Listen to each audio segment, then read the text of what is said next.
So for those of you that don't know me, my name is Jaylee King, and I'm streaming this video on behalf of a very, very, very good friend of mine whose name is Ryan Parrish.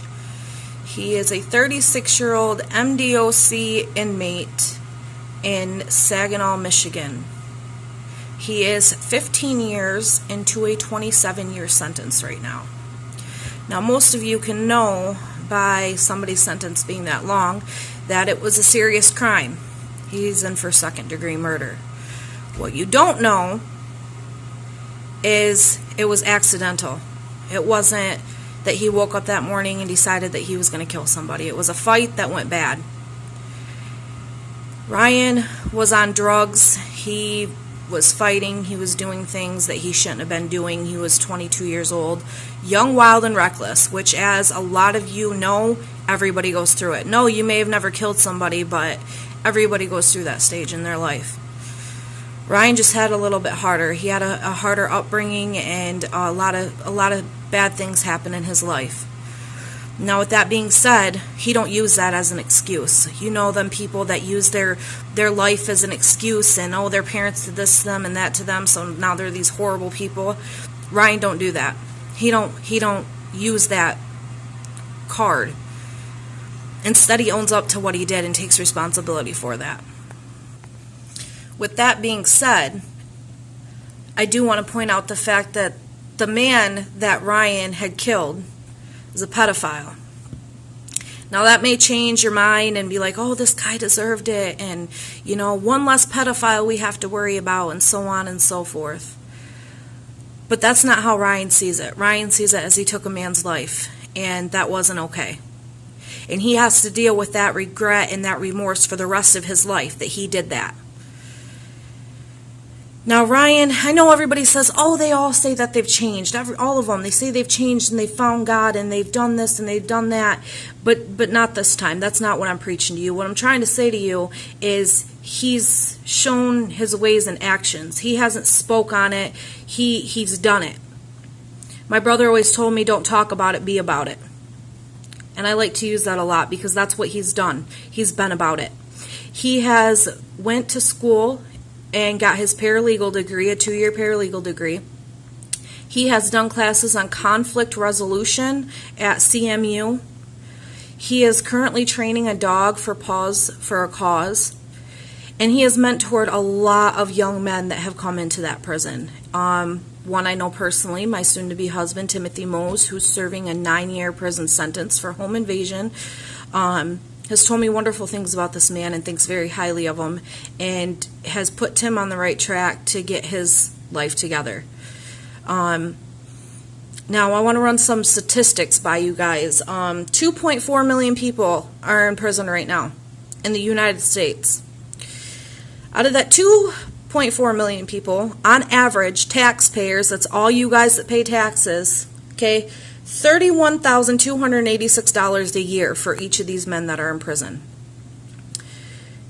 Now, I don't know about you, but to me, the name correctional facility speaks for itself. That's exactly what this is. It's a correctional facility. You take these men, you put them in prison so you can correct the wrongs that they have done.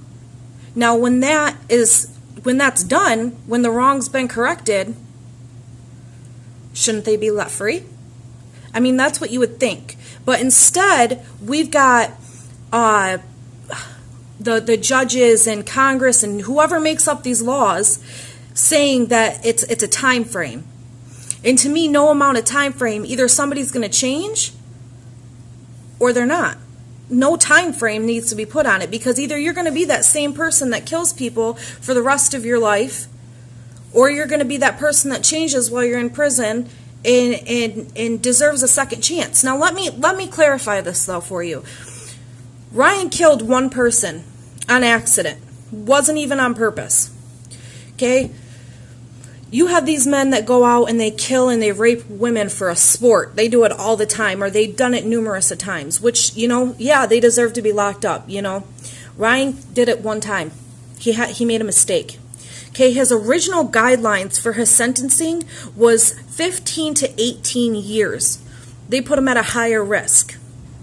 Now, can somebody please explain to me why Ryan was put at a higher risk when he has no previous convictions?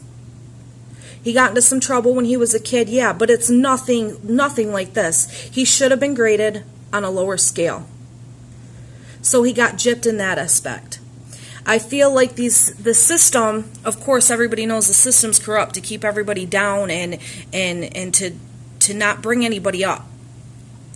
But this prison is overpopulated.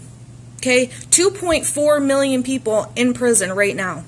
It's overcrowded. We have safety concerns about the inmates. They have people in prison right now for smoking marijuana. I mean, it's ridiculous.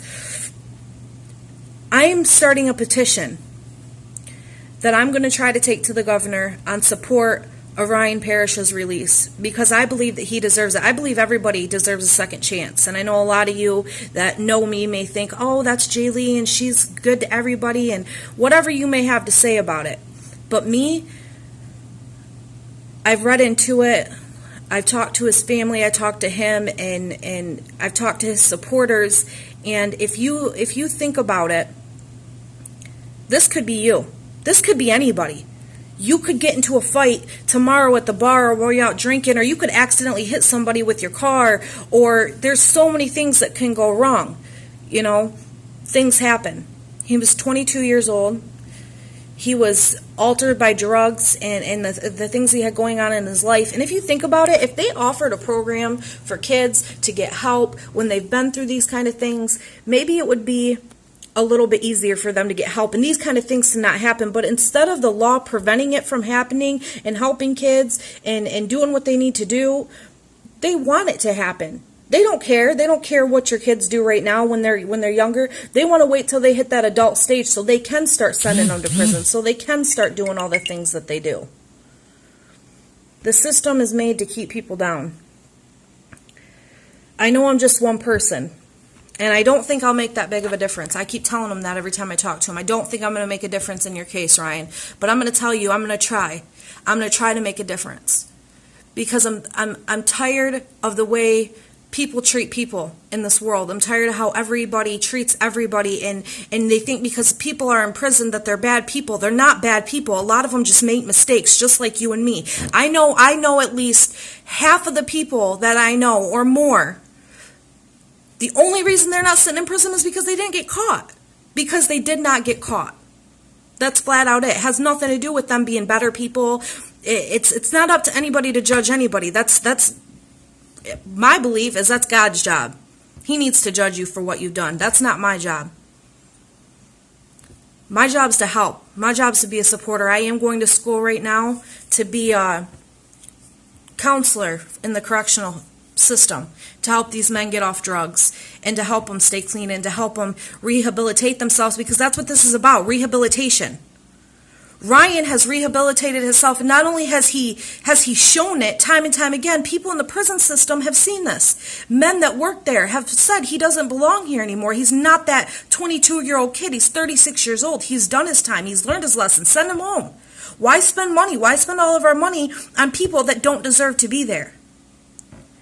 It's time to make a change. I'm going to be his voice for him because he can't. He needs to know he's not nobody. And I'm sure there's 100 million other men that need a voice too. Fortunately, I can't be the voice for everybody around here. But for Ryan, I am. I'm going to be his voice. I want anybody that can to send me emails, to send letters. His mom, I'm going to tag her in this video. Her name is Lisa. We need help. We need supporters. We need to bring Ryan Parrish home. Thank you guys for watching.